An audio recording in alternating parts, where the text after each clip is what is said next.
First of all, my name's Rhonda Cain, and I live at 3281 U.S. Route 30, Georgetown, Pennsylvania, 15043.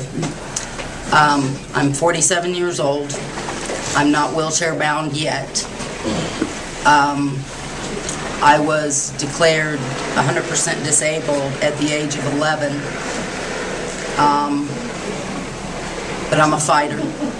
I never gave up. I never claimed my disability until 2007. I worked 2 and 3 jobs my whole life in the medical field. I worked 27 years in the medical field. The last 20 I worked in dialysis. But the 7 years prior to that, I worked in and out of nursing homes. And I can tell you, if you remove my choices,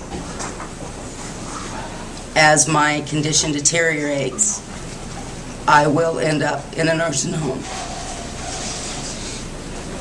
Okay. After working there, I don't want to be there. Trust me. The things that go on behind closed doors are horrendous.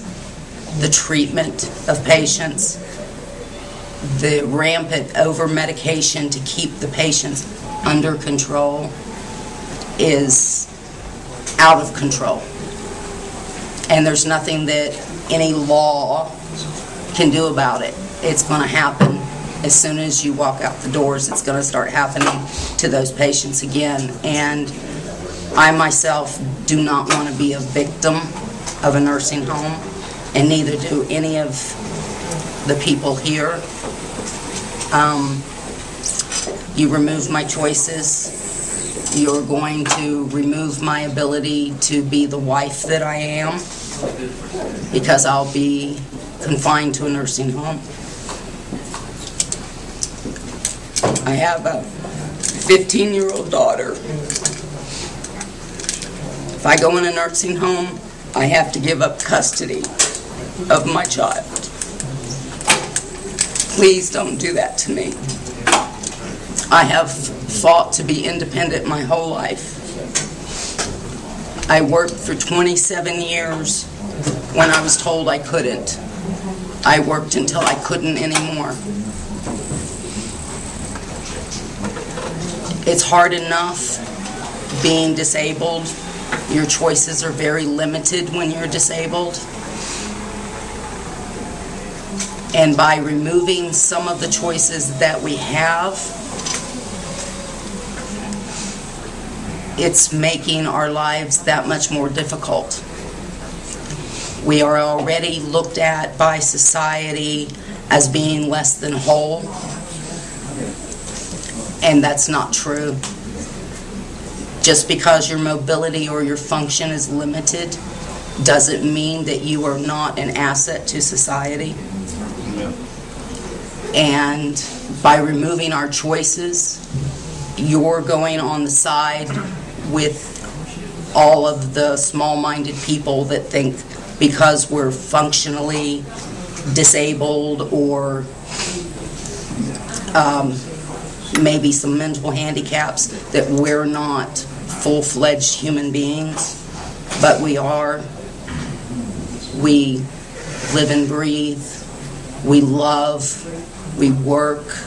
We contribute so much more to society than we are ever given credit for. And by removing our choices, you're slapping us in the face. There are so many people here that have given so much in their lifetimes, and to see us in wheelchairs or having to use medical equipment to be able to function as far as we can,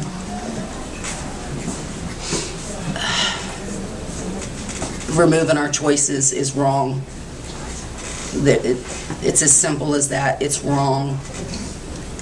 You would not want somebody to take away your right to choose where you shop, where you eat, where you live. And that's what you're doing to us. By removing our choices, you're basically forcing us into living in a facility with people that don't care and won't care for us ever. By allowing us to have our choices and allowing us the funding to have our assistance, you're giving us life. You're enabling us to function as normally as we possibly can. Our assistants help us to live.